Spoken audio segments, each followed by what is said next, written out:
no intestino a gente tem a maior concentração de neurônios fora do cérebro, né, fora do sistema nervoso central, e ele tem várias funções autônomas. Por exemplo, a digestão, a gente não precisa do cérebro para digerir. Ele tem toda essa via de que ele responde a ele mesmo, né? Então chega o estímulo da comida e ele ativa os músculos a contrair e relaxar em cadeia, né? Para a gente poder digerir a comida e passar por todo o intestino. Eu tenho a impressão que assim, a melhor forma de ver isso, assim, essa relação entre macrófago e neurônio nesse local, é que ele vira uma ponte para um neurônio perceber um sinal de perigo, por exemplo, que está dentro do lúmen, que não seria normalmente percebido por um sistema clássico sensorial.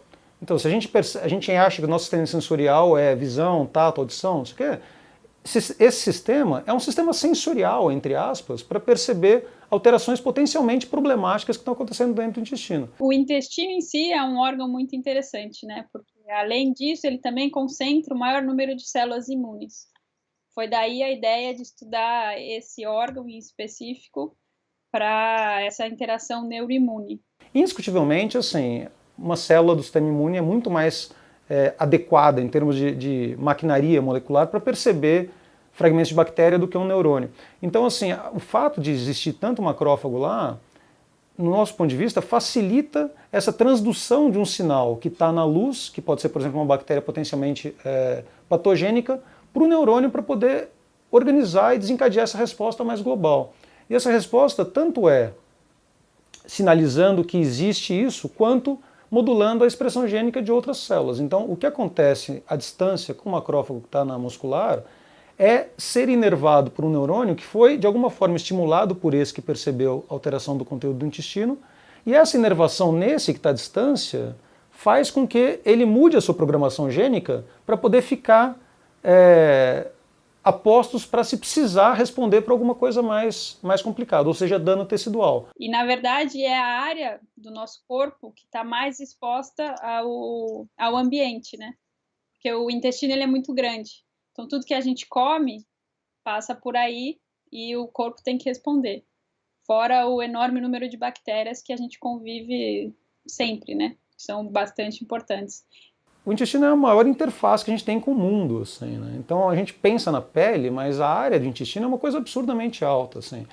E é considerada a área externa, quer dizer, então o intestino é um tubo que passa dentro da gente. Então, apesar de estar dentro do corpo, anatomicamente, é uma face do corpo que está virada para fora.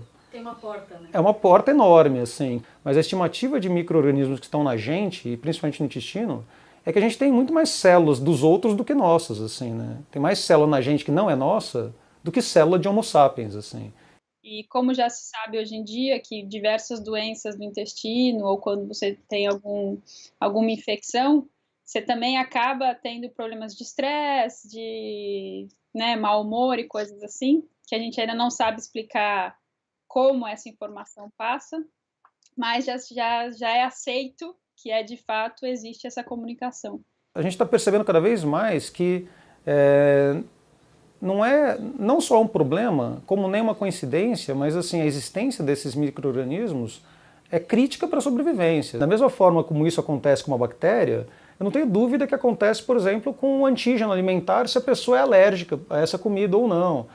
O que acontece, por exemplo, se for uma outra classe de patógenos, se for um verme, né, se for um hominto, se for um vírus, ou se for qualquer outra coisa, assim, se for câncer. Então, assim, mais do que tudo, eu acho que é uma prova de conceito, assim, de que a coisa está acontecendo lá, ela parece muito relevante, assim, ela tem uma ramificação possível, assim, teórica muito grande, e é um mundo a ser explorado. Então, entender como esse sistema interage com o cérebro, também como ele funciona sozinho, é uma área de bastante interesse.